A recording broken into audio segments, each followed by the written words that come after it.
All right, so let's bring in Professor Amanda Gouws now, Professor of Political Science at Stellenbosch University, joining us now as we look at political developments ahead of the State of the Nation address tomorrow. Prof, a very good afternoon to you, and thank you so much for your time this afternoon. So this State of the Nation address is the first under the GNU, as we've been saying.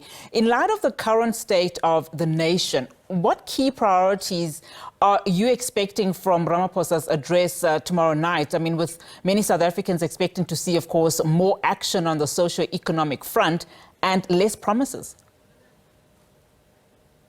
Yes, well, I think this is a very historic moment because things have shifted and changed in geopolitics. We have President Trump now, who is really very unpredictable and has already started to interfere in the sovereignty of a lot of countries, and South Africa is one of them. So that, and then there's the regional conflict with the soldiers that were killed in the Eastern DRC, and President Ramaphosa's difference of agreement with President Kagame of Rwanda, and then we've gone back to load shedding. So there's a lot of issues that people are very unhappy about at the moment. Our situation in the DRC, and so the president will have to toe a line in the sense that he will have to give people some hope of things getting better. Because if the US cuts funding to South Africa, that will be a big problem. And it's already a big problem in terms of the withdrawal from the World Health Organization that will have a huge impact on our HIV/AIDS programs. But the evergreens will be there in the sense that we will be talking about job creation, how are we going to deal with unemployment, the whole issue of inequality, and also the situation of having just in the past 2 weeks put a few thousand new matriculants into the labor force. But then he will also have to assure the government of national unity that this is not only a program for the ANC. On the 8th January, there was a statement about the issue of the ANC's membership in the Tripartite Alliance with the Communist Party in COSATU, and that's been a rocky road at the moment because of the GNU. So he has to assure the GNU that they are going to have some unity when in 2025, because we are also on the eve of the local government elections that take place in 2026.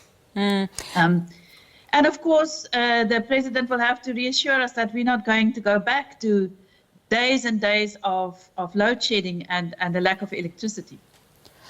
And I want to talk about this relationship then. I mean, this year marks a crucial test for the GNU. We've seen some rocky moments since its formation. At the center, of course, of many of the debates or spats has been around the number of new bills that have been signed, including the Bella Act, the Expropriation Act, that has also, drawn international attention, and soon the NHI. How would you then characterize this relationship? And importantly, what does the GNU need to prioritize in order for it to maintain this unity that you speak of? Well, I think we see that the DA has moved closer to the ANC in terms of the Bella Act and the Expropriation Act.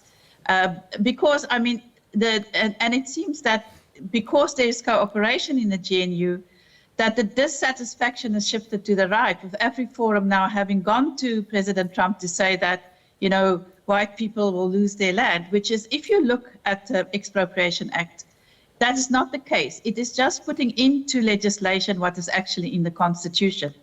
And no compensation will be in the most rare cases. But I think that what it does is to make the supporters of the DA very unhappy, and the ANC supporters are also unhappy. So, and I think the big test will come with the National Health Insurance Act, because that is really something that is has been criticized for years. There are a number of court cases lined up.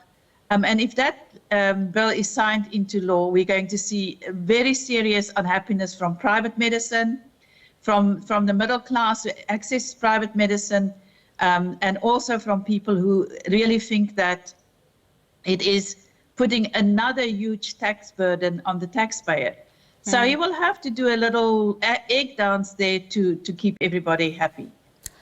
And I mean, the 2025 State of the Nation address is also a defining moment for President Cyril Ramaphosa when we think about it, especially to restore trust in democracy. As you speak about, you know, these far-right sentiments that are coming out, I mean, a lot of what is happening in this country has exposed how many do not understand some of the policies in this country and why they exist. Just today, the 2024 Social Cohesion Index report is being released. Just talk to us then about how important a role Cyril Ramaphosa essentially has going forward, given the discourse in the country and as a national dialogue is currently being called for. Well, you know, he is the president of the country and he heads the GNU, so he plays a very important role. But I was analyzing some data that I've gathered in the past 2 years on trust in political institutions. And I've also looked at the World Value Survey. And for 2024, the trust in the president is 25%. So 75% of the population has no trust in the president. So, and that is, you know, because the president doesn't speak to the citizens enough. He doesn't communicate. And, you know, in a lack of communication, people start to make up their own stories about what is happening. And we see it now. We see it around, you know, the Zamas, what happened in the mining industry, the signing into law of the Expropriation Act. So I think there need to be far more clearer communication with the citizens and taking them along on the road. We have a very important position now as heading the G20 nations. So South Africa can play a very important role. And it's therefore very important that we straighten out the regional problems, that we make President Trump understand what the Expropriation Act is actually about, not what he thinks it's about. But President Ramaphosa is key to all of this. Communication is very important. I do agree with you on that point, and we need more of it, Prof.